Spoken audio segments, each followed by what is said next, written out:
Estados Unidos de Norteamérica. Y en segundo lugar, bueno, desequilibrar tremendamente lo que venía a ser el funcionamiento del mercado petrolero. Es el factor fundamental.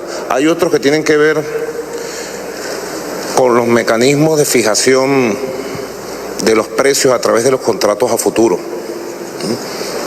También, que a veces se inundan en los papeles los mercados petroleros con cálculos mucho más allá de lo que verdaderamente físicamente se produce, con manipulaciones de mercado a futuro que también han influido. Es otro factor sumamente importante. Por eso ha sido y es muy importante que luego de 2 años, todo el año 2015, el año 2016, en los grandes países productores y exportadores, en el seno del OPEP y fuera del OPEP, entre ellos el gran productor Rusia, hayamos podido lograr un punto de acuerdo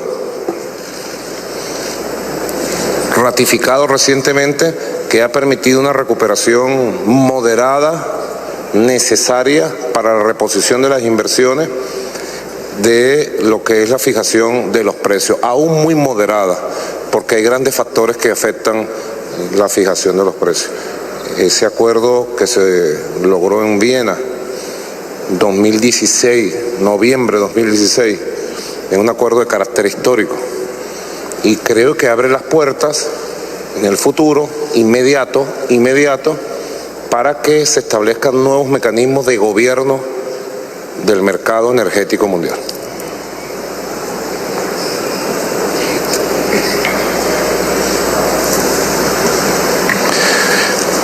You mentioned OPEC. Do you feel that the production cuts have worked? And what more would you like to see done? Would you like to see deeper cuts? And would you like to see the current cuts extended?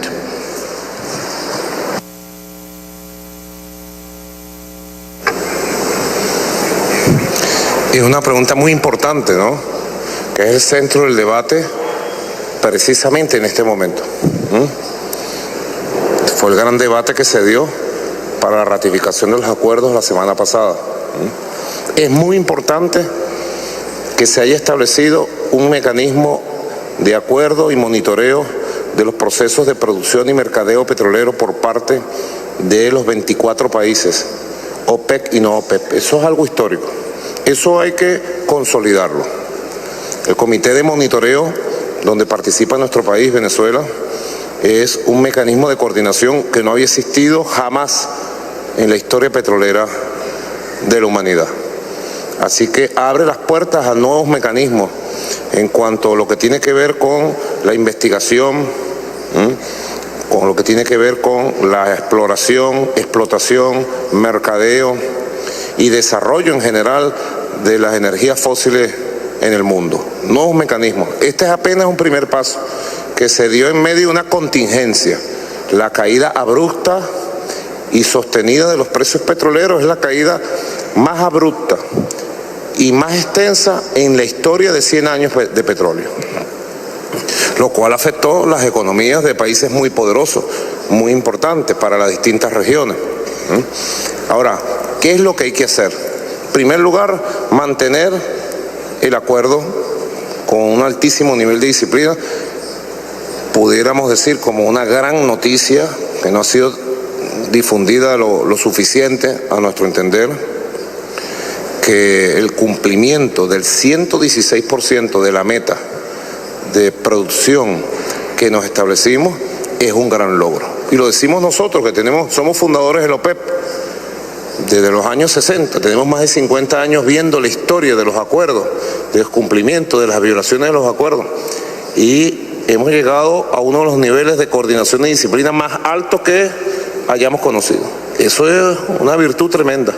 Y además tenemos gobiernos de la importancia como el de Rusia, Arabia Saudita, Argelia, Irán, bueno, Venezuela, que estamos en coordinación casi diaria para ir logrando una nueva gobernabilidad del mercado petrolero. Ahora, nosotros estamos haciendo exploración, acercamiento para nuevos mecanismos de fijación de los precios del petróleo a futuro.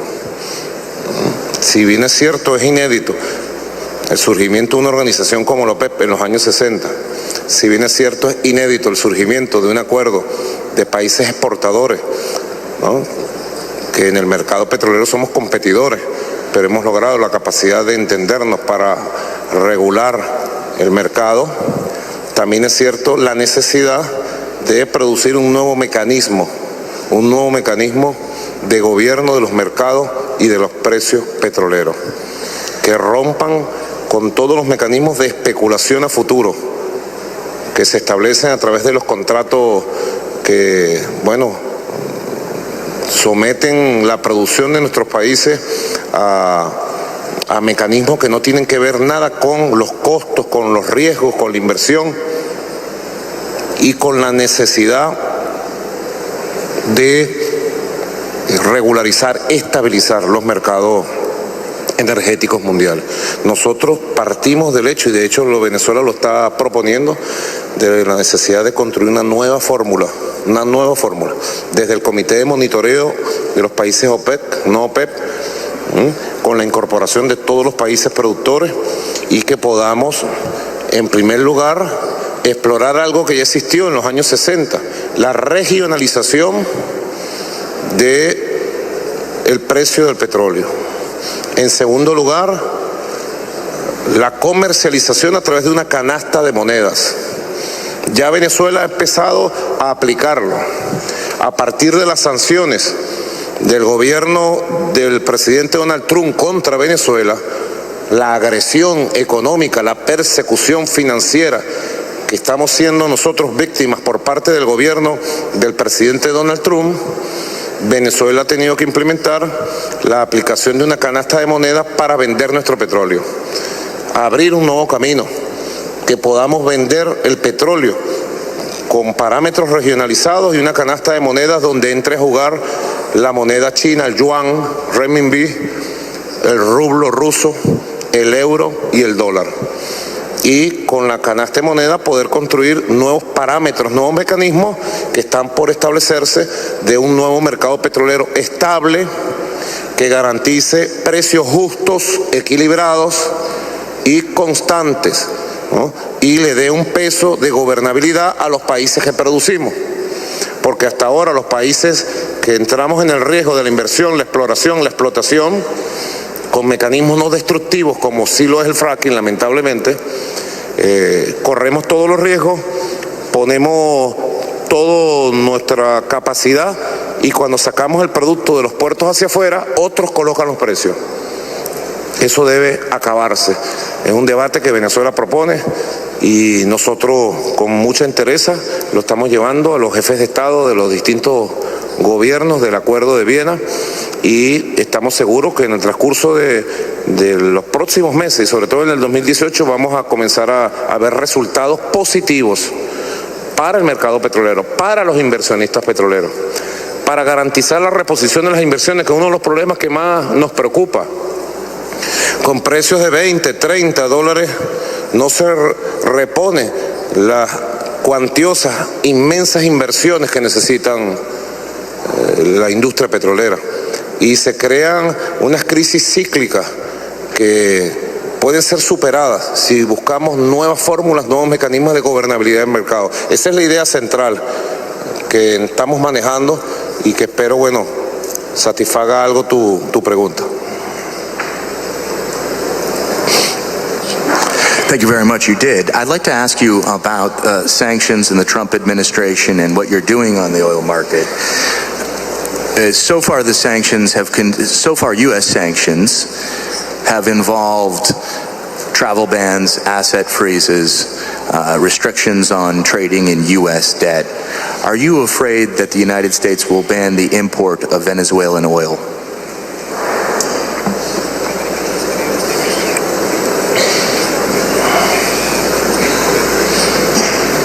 Sí, primero es una agresión ilegal. No podemos estar pensando en un mundo de equilibrio y de paz que pretende ser sometido permanentemente a mecanismos de agresión de carácter financiero, económico. Hay una legalidad internacional que hace mucho tiempo, desde el sistema de Naciones Unidas, condena y prohíbe este tipo de conducta. Nosotros en el continente tenemos a Cuba, deben saber todos los presentes y quienes nos escuchan, que Cuba es el ejemplo de lo que ha sido la agresión más prolongada y brutal de persecución económica, comercial, financiera que se ha hecho contra cualquier país del mundo, sin justificación de ningún tipo. Agresiones que se iniciaron en la época de la Guerra Fría, los años 60, y que luego fueron consolidándose con un solo objetivo político, bueno, que era arrodillar a Cuba y someterla a un cambio de régimen, como hemos visto en otros lugares del mundo durante muchas décadas. Cuba, al pasar de los años, aquí se encuentra su embajador, le doy mi saludo, al pasar de los años ha logrado, como todos conocen, un apoyo unánime, un consenso en el apoyo del sistema de Naciones Unidas. Anualmente hay la votación en Naciones Unidas y Cuba cuenta con un consenso total que permite una condena a estos mecanismos de presión, de chantaje, de amenaza económica y financiera. Por eso es que traigo a colación este ejemplo que indigna tanto a todos los países de América Latina, del Caribe y del mundo en general, ¿no? Y la exigencia que se levante el bloqueo, la persecución económica, comercial y financiera contra Cuba es un canto general de la humanidad y de los gobiernos del mundo. Ahora, ¿se pretende contra Venezuela? Algo parecido. Nosotros hemos sido sometidos durante todos estos últimos 3 años a una persecución financiera. Aquí hay conocedores y expertos del mundo financiero y saben que Venezuela en los últimos 3 años tuvo que sufrir la caída de los precios de nuestro petróleo de $100 el barril a 30, 20 dólares el barril, y que en el mismo periodo nosotros hemos tenido que cumplir compromisos de pago de capital, de intereses de deuda y de otros instrumentos financieros, compromisos internacionales superiores a $60.000 millones. Saben también los conocedores del mercado que en cada una de estas oportunidades, a pesar de la restricción de ingreso en dólares y moneda convertible, a pesar de esas restricciones, Venezuela ha cumplido de manera puntual, de manera impecable todos sus compromisos. Saben ustedes que cumpliendo todos nuestros compromisos hemos sufrido también una cosa extraña que sería digna de estudio por los conocedores, los economistas y los expertos en esta materia. Cada vez que Venezuela paga un bono, cada vez que Venezuela paga un compromiso, el riesgo país se lo disparan. Extraña forma de comportamiento de las empresas más conocidas de los Estados Unidos que llevan los estudios de riesgo país. Igualmente, en estos 3 años que hemos cumplido todas nuestras obligaciones, Venezuela ha sido sometida a lo que yo llamo una persecución financiera y bancaria.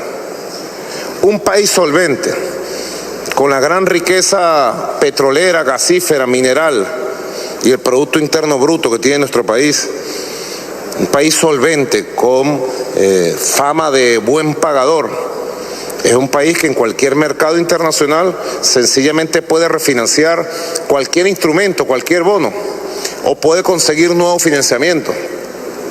Bueno, en los últimos 3 años, además de la caída de los precios petroleros, el ingreso petrolero, además del pago de más de $60.000 millones en todos nuestros compromisos de manera impecable, prácticamente la banca occidental se ha negado a refinanciar o prestar un solo dólar contra Venezuela. ¿Por qué te digo todo esto? Preguntarás tú. Bueno, porque las sanciones financieras contra Venezuela, contra nuestra empresa petrolera, y las sanciones económicas que ha tomado el gobierno del presidente Donald Trump de manera brutal y sin precedentes contra nuestro país, lo que hace es reconocer pública y abiertamente lo que ya han venido haciendo contra Venezuela. Así de sencillo. Ahora, yo te puedo decir también que estamos preparados. Venezuela no la va a detener nadie. Nosotros hemos tomado las medidas para proteger a nuestro país desde el punto de vista financiero. Afortunadamente tenemos excelentes relaciones económicas, comerciales, financieras, energéticas con los países emergentes del mundo, con la China, excelentes relaciones, la existencia de fondos de financiamiento con un extraordinario desenlace, desarrollo, excelentes relaciones con la Federación de Rusia. Tenemos un banco ruso-venezolano que funciona de manera extraordinaria y las relaciones con las principales empresas inversionistas petroleras y gasíferas de Rusia, excelentes relaciones con la India. Hay otro mundo. Más allá de la banca occidental, más allá de los Estados Unidos, más allá del dólar, hay otro mundo. Y estas sanciones lo que nos han dicho es, bueno, nos tenemos que colocar de frente al nuevo mundo que está surgiendo. Yo estoy seguro que vamos a salir bien plantados. Quizás las sanciones lamentables, muy lamentables del presidente Donald Trump contra Venezuela terminan revirtiéndose contra los propios inversionistas estadounidenses, que son los primeros que se han quejado porque son víctimas también de unas sanciones que no han sido pensadas y además que son ilegales.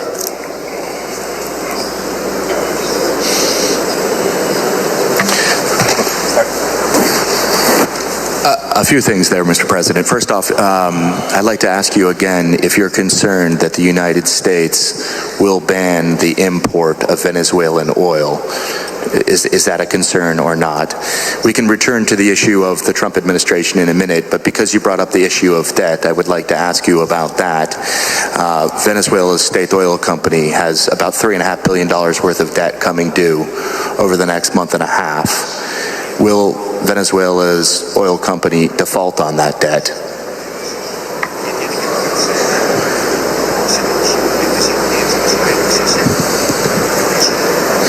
Bueno, son dos preguntas muy importantes.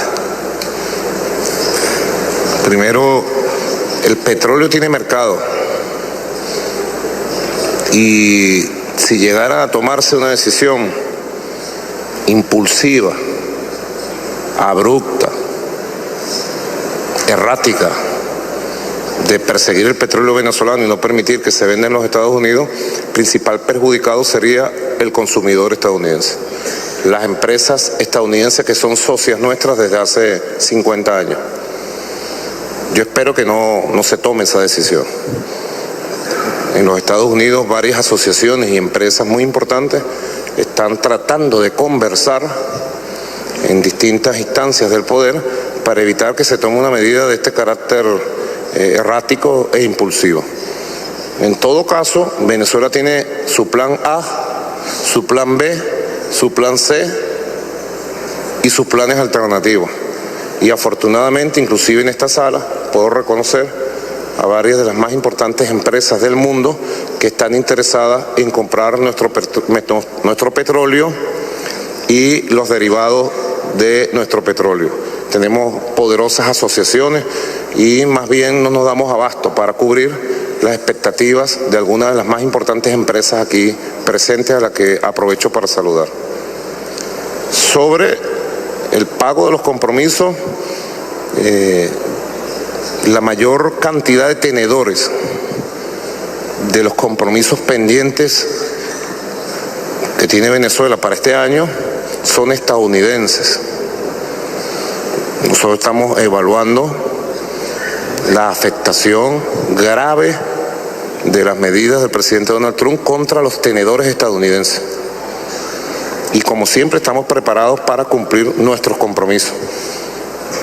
En todo caso, es la administración de Estados Unidos la que está impidiendo relaciones naturales entre el gobierno venezolano y los tenedores de la deuda y los agentes financieros estadounidenses en general.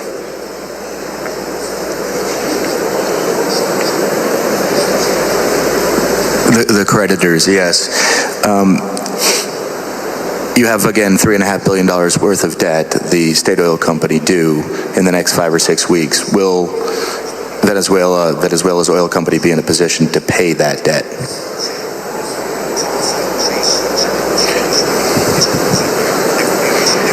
Venezuela siempre ha sido capaz de cubrirla y la seguirá siendo capaz. El único que pudiera impedir o crear algún disturbio o perturbación es el gobierno de los Estados Unidos. La pelota está en la cancha del gobierno de los Estados Unidos, que es el único que ha creado el disturbio y la perturbación entre un país que cumple sus obligaciones y que tiene las mejores relaciones con los tenedores y actores económicos y financieros de la deuda y de los compromisos internacionales. Aquí la única víctima es Venezuela, que está siendo perseguida desde hace años desde el punto de vista financiero y bancario. Hemos cumplido y seguiremos cumpliendo.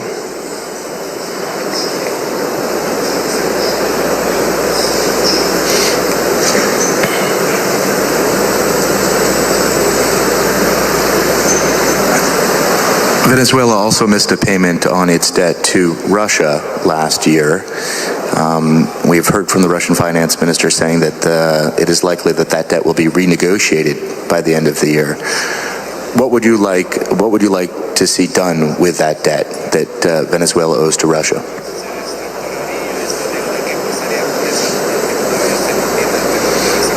Bueno, como cualquier compromiso financiero que se pueda tener, o con algún banco, o con algún agente financiero, o algún Estado, cualquier compromiso es propenso de ser reestructurado. Uno de los temas que hemos venido conversando, aquí se encuentra el vicepresidente de Economía, Ramón Lobo, ministro de Economía y Finanzas, ¿no? Y precisamente no tenemos ningún problema en seguir llevando nuestros compromisos con Rusia, y cualquier reestructuración o refinanciamiento para pagar en otras condiciones, en mejores condiciones, seguramente será objeto de acuerdo entre los dos gobiernos. No hay ningún problema realmente.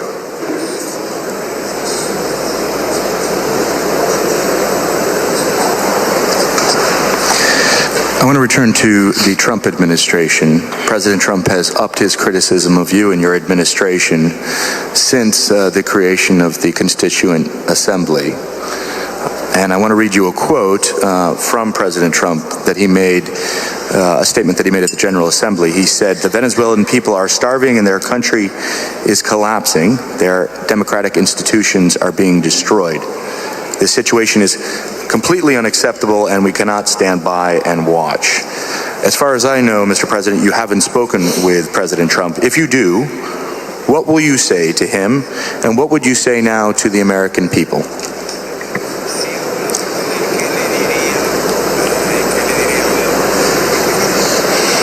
Al pueblo norteamericano nosotros siempre le decimos la verdad. Venezuela lo único que exige es respeto. El tiempo del intervencionismo estadounidense en la vida política y social de los pueblos de América Latina y el Caribe tiene que quedar atrás.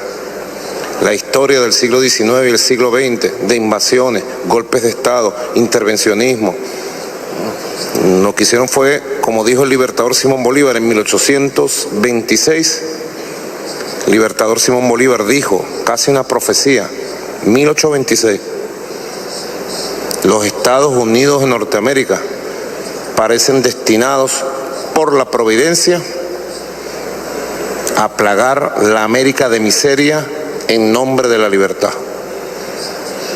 1826, casi una profecía. Y el siglo XIX y el siglo XX fue así. En nombre de la libertad invadieron Haití, República Dominicana, Nicaragua, Panamá, Granada. En nombre de la libertad impusieron a Pinochet en Chile, a Videla en Argentina, y décadas de dictaduras. Y plagaron de necesidad, desigualdad, miseria a todos nuestros pueblos, de dictaduras abiertas y de democracias represivas también.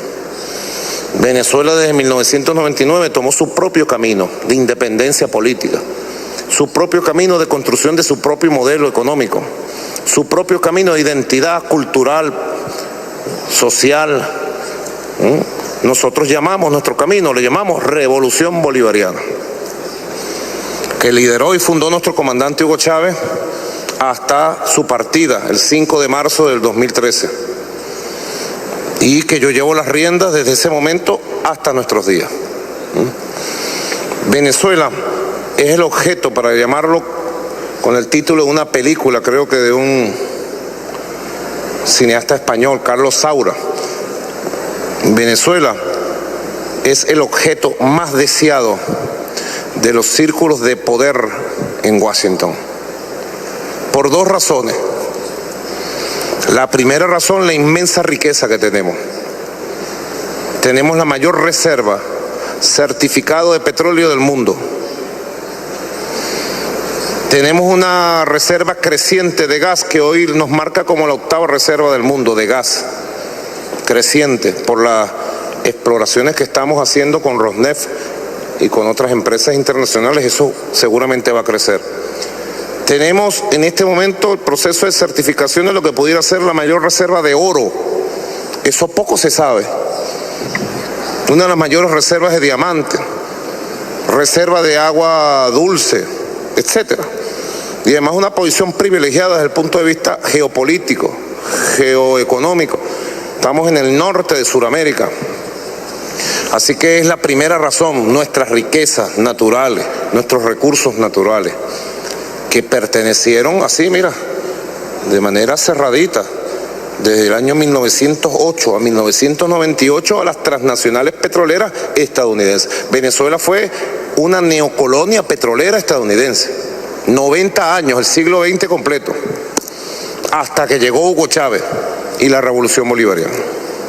Desde 1998 hasta aquí. Y la segunda, otra gran razón, es de carácter político, porque Venezuela ha levantado una bandera de dignidad, de independencia, de un nuevo modelo, y eso llevó a un despertar de pueblos y al surgimiento de nuevos gobiernos en nuestro continente. Así que quieren aplastar el ejemplo, aplastar la idea. Y no es Trump, porque acaba de llegar Trump. Trump repite lo que le ponen en un papel. Yo lo he dicho, el presidente Donald Trump no sabe dónde queda Venezuela. No lo sabe. No sabe dónde quedaba Puerto Rico. No sabe. Fue a Puerto Rico a insultar al pueblo puertorriqueño, que es un pueblo hermano nuestro, en una tragedia, a insultarlo. Y él no sabe qué es Venezuela. Tú le dices Simón Bolívar y no sabe quién es. Cree que es un cantante de rock. Él repite lo que le pone el Pentágono. Y esto que yo te estoy diciendo, esta voz que yo tengo, no nos la van a callar nunca. Esta voz va a seguir sonando duro, duro, con Trump o sin Trump.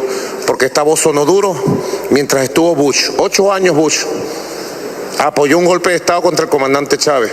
Aquí está un hermano del comandante Chávez, el hermano mayor y mentor ideológico, Adán Chávez. Ese que tú ves ahí, se parece, ¿ves?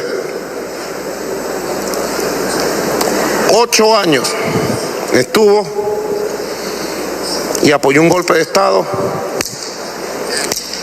y nosotros surgimos adelante porque tenemos la verdad y la razón. 8 años de Obama. El método de Obama era diferente. Era una sonrisa. Y te saludaba, te sancionaba igualito y te perseguía, pero con una sonrisa. He met with you. Sí, tenías que darle las gracias. Gracias, Obama, por sancionarme. El método de Trump es brutal. Te grita y te dice, te voy a acabar, y va detrás de uno. Con Bush, con Obama, con Trump, Venezuela va a seguir adelante. Digan lo que digan, quieran lo que quieran, Venezuela tiene un destino, y nosotros vamos a conquistar ese destino. I'd like to ask you about that. I'd like to ask you about that. President Trump has not ruled out military action in Venezuela. Do you take that threat seriously?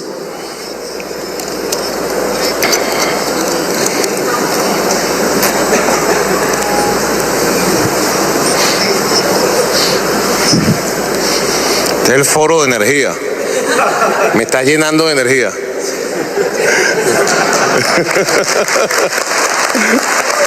Otro tipo de energía, la energía espiritual. Miren, que el presidente de la potencia militar más poderosa del mundo amenace a un país del mundo siempre tiene que ser serio. Aquí se encuentra con nosotros el almirante en jefe Remigio Ceballos, me acompaña en la delegación, comandante estratégico de nuestra Fuerza Armada. Venezuela es un país modesto. Eso sí, tenemos una historia gloriosa en el campo militar de la época de los libertadores y tenemos el orgullo de esa historia. Y en nuestra sangre aquí corre esa sangre rebelde, valiente de los libertadores. Están nuestros genes allí. Los genes antiimperialistas, anticolonialistas, los tenemos bien marcados. Es el pueblo de Venezuela, el pueblo rebelde de los libertadores. Ahora, seguro que una amenaza de estas características responde a algo. Estaba el presidente Trump jugando golf en uno de sus campos de golf en New Jersey, empezando el mes de agosto. Cuando salió, habló de Corea del Norte, amenazó a Corea del Norte primero y luego habló de Venezuela. Es una cosa desproporcionada, ¿verdad? Venezuela no tiene ningún tipo de arma de destrucción masiva, no tiene armas nucleares, no tiene armas estratégicas. Venezuela no tiene una fuerza armada ni bases militares en el exterior. Venezuela es un país modesto, y verdaderamente es un exabrupto, es una desproporción que el presidente Donald Trump haya proferido amenazas de ataque militar contra Venezuela. Ha recibido el rechazo y la condena prácticamente de todos los gobiernos de América Latina, del Caribe, de los más importantes gobiernos del mundo. Y yo espero que en los Estados Unidos, a pesar de los pesares, se imponga un poco de sensatez, de ponderación, y nuestro país siga viviendo en paz, resolviendo nuestros problemas.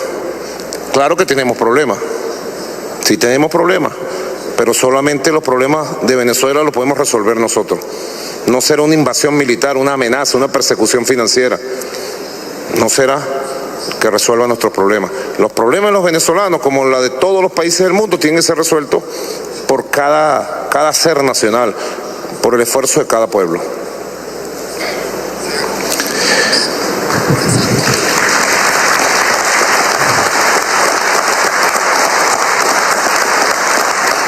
Venezuela has one of the largest collections of Russian arms in the region. Amidst this threat of intervention, you're here in Moscow. Will you be, or are you asking President Putin for military assistance and more weapons?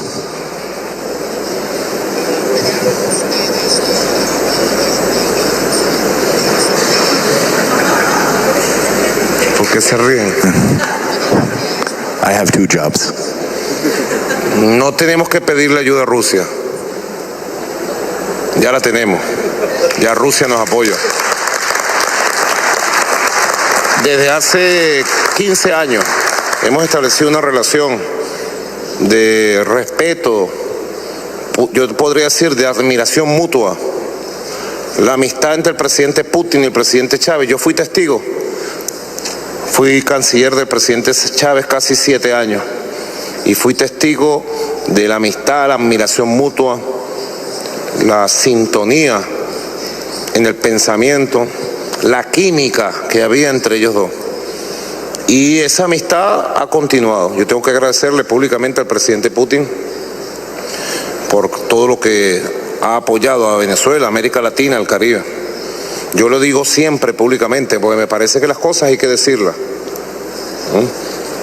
Yo creo que hay que darle gracias a la vida por tener en el mundo a un líder de verdad.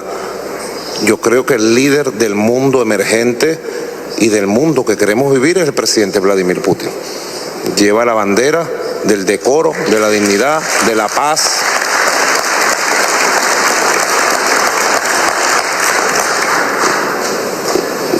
Comandante Fidel Castro decía que las crisis son las que paren a los líderes. Él tenía esa tesis, siempre la repetía. Las crisis, cada crisis, regional, nacional, mundial, es la que pare los líderes. De las crisis surgen los líderes y las lideresas. Yo creo que de esta crisis de los últimos 10, 15 años han surgido países tan importantes como Rusia, la nueva Rusia, la poderosa China, la India, Irán, Turquía, en este mundo. Y en América Latina ha ido surgiendo también la conciencia de una región potencia, de un bloque de países, a pesar de las diferencias que hoy tenemos. Pero ya hay una conciencia de la necesidad de la integración de América Latina. Y en ese sentido creo que nuestra relación con Rusia nos permite explorar caminos de ganar-ganar en todos los campos, Pero en el campo militar, muy temprano, recibimos nosotros un bloqueo. Todo el armamento venezolano venía de Estados Unidos. Y recibimos un bloqueo, vía de hecho, no de derecho. Nunca fue declarado, sino que fue aplicado. Y empezaron a pararse los aviones, los helicópteros, los tanques, a faltar los repuestos de las técnicas militares. Y en ese momento el comandante Chávez abrió el camino de la cooperación con la industria militar rusa. Y yo puedo decir hoy, frente a aquí nuestros militares, los equipos militares de tierra, de aire, de mar, de Rusia son muy buenos, extraordinarios. Y ya nuestra Fuerza Armada tiene una capacidad militar de defensa de nuestro país sólida, muy sólida. Pudiera decirte 3 veces más de la que teníamos hace 15 años. Así que uno de los temas que nosotros traemos en esta visita para la reunión bilateral es el fortalecimiento de la cooperación en el campo técnico-militar con Rusia, que ha sido muy beneficiosa para nuestro país.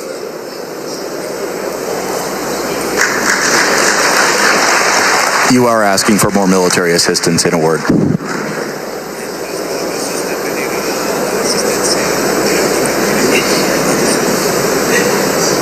Es suficiente la que tenemos. Es creciente, porque son acuerdos que se están todo el tiempo revisando. Y estoy seguro que sin pedirla nos las van a dar. Más apoyo para la capacidad de defensa de la soberanía y la paz de Venezuela.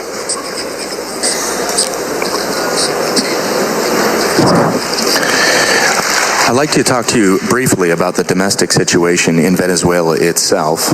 It is not an easy one, as you know and alluded to earlier in our conversation. According to some statistics, in 2016, around 3/4 of Venezuelans lost an average of 19 pounds because there's not enough food. What are you going to do to solve that problem?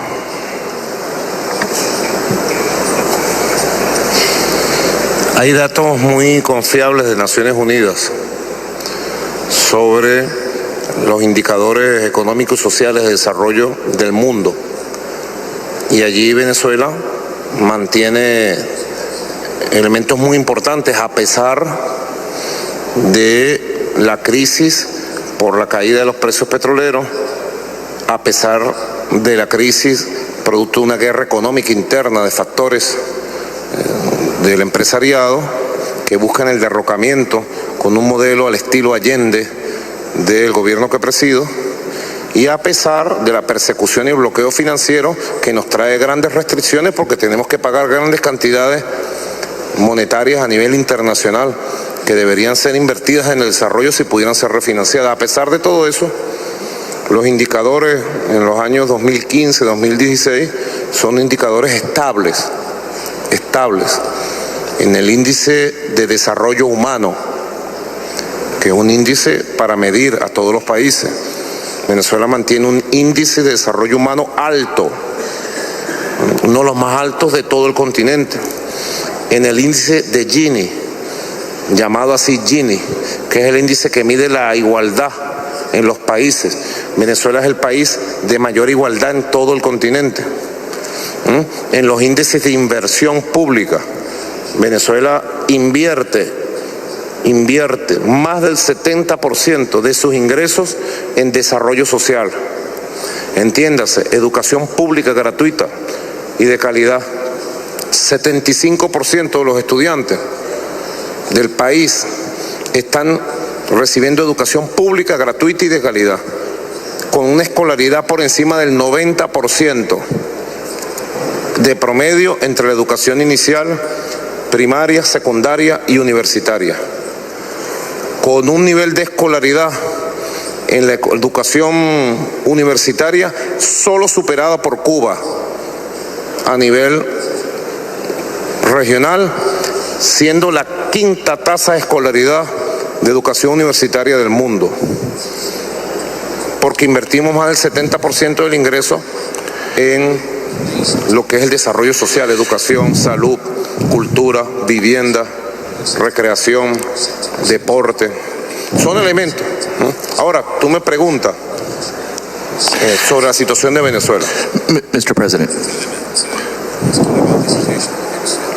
Yes, Mr. President, the statistics that I mentioned were the joint survey, as you know, of 3 universities on conditions in Venezuela, on social conditions. Clearly there's a problem. Are you saying that there is no food crisis in Venezuela?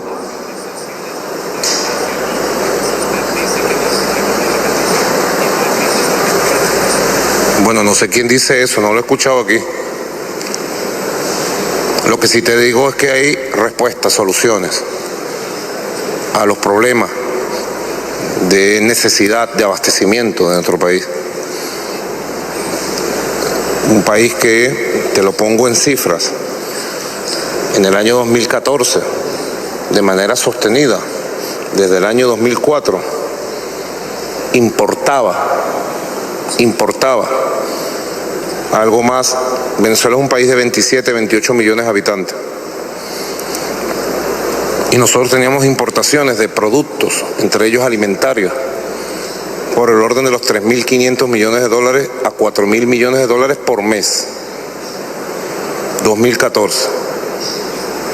En el año 2016, producto de estos 3 factores que te hablé, hubo meses como el mes de enero, febrero, marzo, donde la importación, ¿tú sabes cuánto fue? 0. Tuvimos que buscar un punto de equilibrio en medio de una catastrófica caída del ingreso. Y un país con una capacidad de producción, digamos, que no estaba, y no está todavía, pero no estaba en ese momento en la capacidad de satisfacer las necesidades de consumo interno. Un país con una gran capacidad de consumo interno, con un gran mercado interno, que todavía lo tiene. ¿Producto de qué? De una política de empleo que nos lleva a tener el desempleo en Venezuela en 5 puntos, 6 puntos, casi un pleno empleo, que nos lleva a un ajuste permanente y defensa de los ingresos salariales y de diversas formas de distribución de la riqueza del país. O sea que hay una masa monetaria en manos de la población, una capacidad de consumo. Un país que tiene pensionados dignamente, a más del 90% de la población en edad de estar pensionado. Entonces, un país que tiene un modelo social inclusivo, que genera una gran capacidad de consumo, pero que no tiene un aparato económico que respalde ese consumo.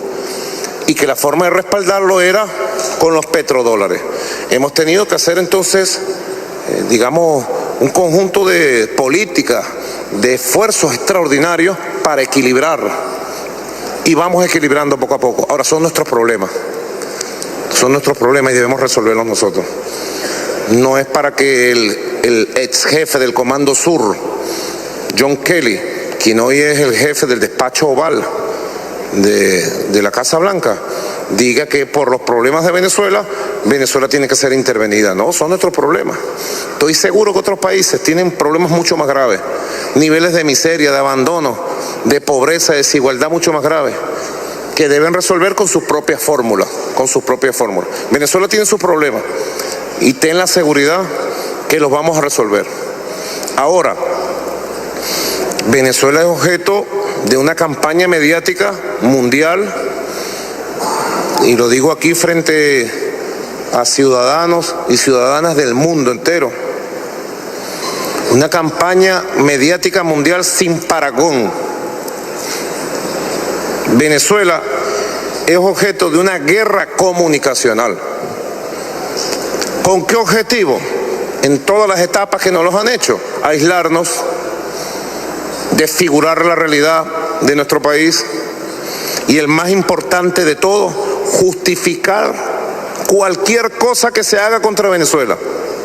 Un golpe de Estado, que maten al presidente, que Dios me ampare y me favorezca, que intervenga en Venezuela, una intervención. Bueno, porque si Venezuela tiene tantos problemas, mejor es intervenir, la verdad. Como cuando se metieron porque Saddam Hussein destruía y tenía armas de destrucción masiva en Irak. Mejor era meterse a capturar al malvado de Saddam Hussein, ¿verdad? Mejor es meterse a capturar al malvado Nicolás Maduro, mejor conocido como el Stalin del Caribe. Una campaña mundial.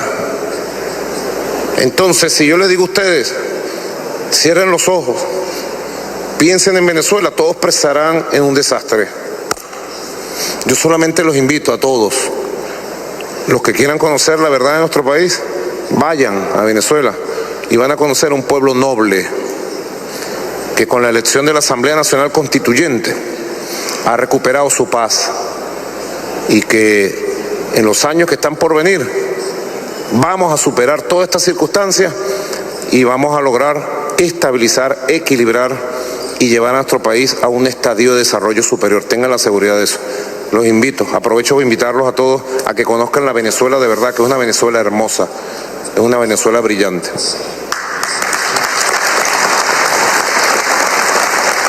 Thank you, Mr. President. PBS NewsHour welcomes and accepts your invitation to come to Venezuela.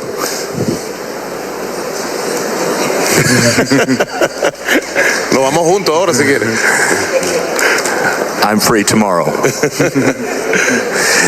In all seriousness, as you know, there are concerns about the treatment of journalists. Journalists have been attacked. They have been kicked out of the country. They have been they've been barred from coming in the country.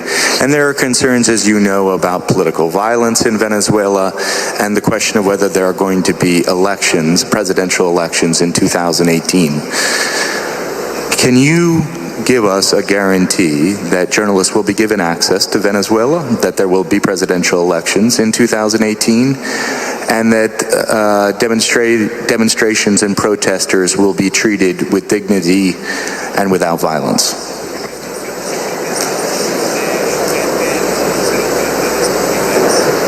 Bueno, nosotros hemos sufrido durante este año, el mes de abril, mayo, junio y julio, una arremetida violenta de sectores políticos de la derecha extremista que ningún país del mundo aceptaría.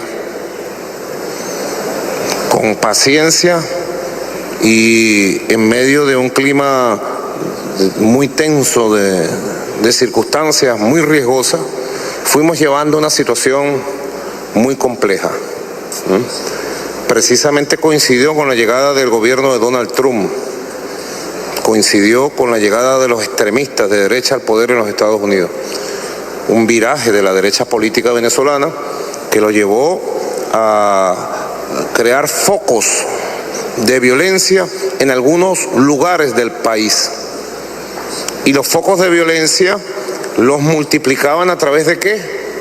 De los periodistas y las cámaras internacionales. Tú me hablas de los periodistas, ¿no? En Venezuela estuvieron desde el mes de abril hasta el mes de julio, más de 300 periodistas internacionales. La BBC de Londres, la agencia EFE de España, la CNN en inglés, todos ellos tuvieron camarógrafos que coordinaban para mostrar al mundo los focos de violencia de la oposición venezolana. Y decirle al mundo, esta violencia no puede ser, hay que intervenir Venezuela. Si hubiera algún caso de algún periodista que no se le haya aprobado la carta de trabajo para entrar, como en cualquier país del mundo, seguramente está vinculado a la violación de alguna norma nacional y a la preservación de nuestro país, del equilibrio, la salud mental, comunicacional de nuestro país. En todo caso, Venezuela es un país de puertas abiertas. Si no fuera imposible que tuviera la portada en primera plana de periódicos de diversas capitales del mundo entre abril, mayo, junio y julio, con tomas espectaculares de primer nivel. Ahora, Cuando yo convoqué algo que poco se entiende en el mundo, y lo acepto, yo convoqué de acuerdo a la Constitución del país, que me faculta como presidente, convoqué a la elección de una Asamblea Nacional Constituyente. Esa Asamblea Nacional Constituyente fue electa por la votación directa, secreta, universal del pueblo de Venezuela. Esa Asamblea Nacional Constituyente, desde que fue electa y se instaló, ha repuesto la paz en el país. Y la Asamblea Constituyente, seguramente muy pocos se han enterado, porque estas noticias positivas de Venezuela no las difunden. La Asamblea Nacional Constituyente convocó para el 15 de octubre, próximo 15 de octubre, a la elección de gobernadores y gobernadoras de todas las regiones del país. Venezuela tiene 23 estados con gobernadores electos. El 15 de octubre vamos a elecciones. Todos los partidos políticos se inscribieron, todos. Más de 200 partidos políticos. Todos. La derecha que estaba en las calles, en la mesa de diálogo, yo la convencí y hicieron un acuerdo conmigo y están en el proceso de elecciones. El pueblo va a elegir a sus gobernadores. Te digo, esta es la elección número 22. 22. 2-2. En 18 años que hacemos en Venezuela. Récord mundial. Creo que no debe haber un país en el mundo que haya hecho 22 elecciones. Nosotros, en las 21 elecciones anteriores, hemos ganado 19, nuestras fuerzas políticas. Y puedes anotarlo. Esta elección, que es la número 22, va a ser la victoria número 20 que vamos a obtener. Hay una mesa de diálogo instalada con los buenos oficios del presidente de República Dominicana, con el apoyo del expresidente de España, Rodríguez Zapatero. Me informaba el coordinador Jorge Rodríguez de la mesa de diálogo que eso va bien. Pudiéramos decir, estamos a un 95% de tener un primer acuerdo con la oposición, va muy bien. Y te puedo decir, porque es el interés más grande que yo tengo, que la mesa de diálogo permita reponer los niveles de entendimiento, de tolerancia política con la derecha extremista, que no se vaya más nunca a la violencia. El próximo año hay 2 elecciones pendientes, la elección 23 y la elección 24, de la dictadura que yo encabezo. Es una dictadura extraña, que hace elecciones, que tiene libertad de prensa, etcétera, etcétera. Mi dictadura va a convocar la elección 23 y 24. La número 23 será la elección de los 335 alcaldes del país. Y la elección número 24 será la elección presidencial, como corresponde por la Constitución. Así que, por eso te digo, en los meses y años que están por venir, Venezuela le va a dar una lección al mundo, una lección de dignidad, de democracia, de libertad. Y toda esta campaña que se ha hecho para tratar de ponerle la mano a nuestro país, bueno, una vez más quedará en el aire. Venezuela tiene un solo destino, te lo repito, nuestro destino es la paz, la soberanía, la felicidad, la construcción de nuestro propio modelo.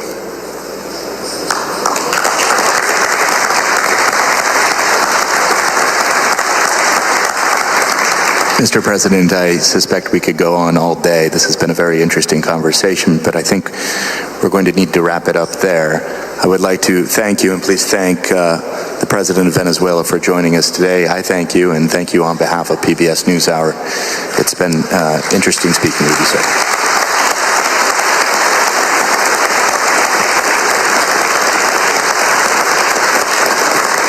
Bueno, muchas gracias a todos.